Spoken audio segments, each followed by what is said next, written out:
Definitely. Do you know the most awkward moment I've had probably of all as a race fan? Secret. You know how when you're younger, how you sort of have expectations that aren't accurate or they are proven wrong over time, you know? You know what I mean when you're a teenager? Mm-hmm. In one of my first races that I went to in NASCAR, it was the 2013 Phoenix race in the spring. And you know how in those days how Front Row Motorsports, the Cup Series team, was back then a start and park team before it started to grow Mm-hmm. into the championship team that it is? This Yep. is what happened at Phoenix, and this is one of those things where you have to eat your words eventually, because what happened was I was on the pit lane with my brother, and he jokingly asked me, who do you think will finish last today? And I said, I think the back row motorsports cars will. But this is, Yeah, where'd they end up finishing? well, this is how the story ends. I said that, and my brother and my father and mother looked they looked a little mortified, because guess what pit stall I was standing in front of when I said that? Oh man, oh man. Yeah, It, I'm guessing you were in front of a front row car, right?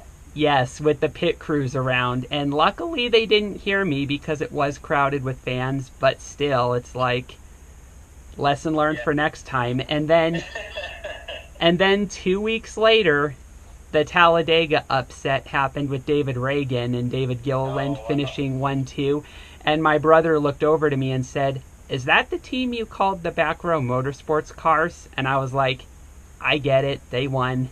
That's awesome. That's a good memory to have, though. You know. Yep, you have to eat your words. It's like when Clint Boyer had called Michael Waltrip NASCAR's worst driver ever, and then drove for him like a year later, wasn't it?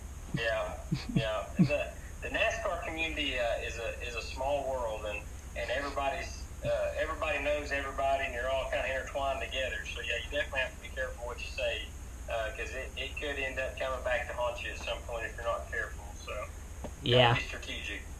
yeah, for sure.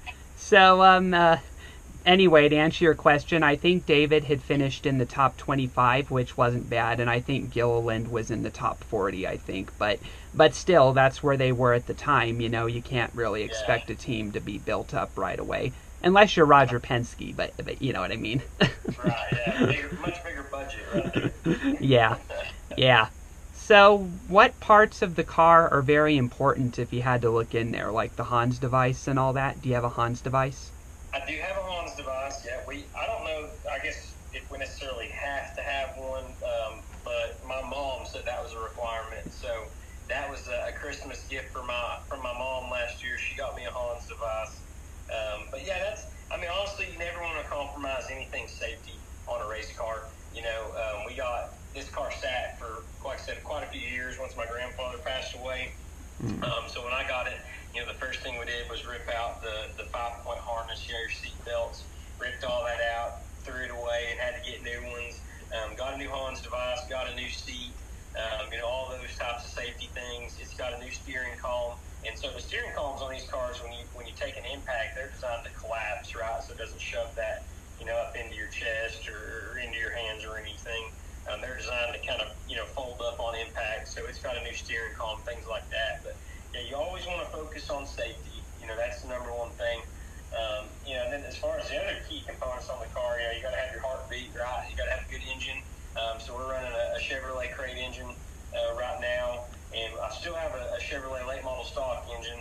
If we ever want to go late model stock racing, we can do that too. So right now we're running what they call a limited late model class. So we run, it's basically a late model stock car program. They run crate engines. It's predominantly what they run at our local short track every week,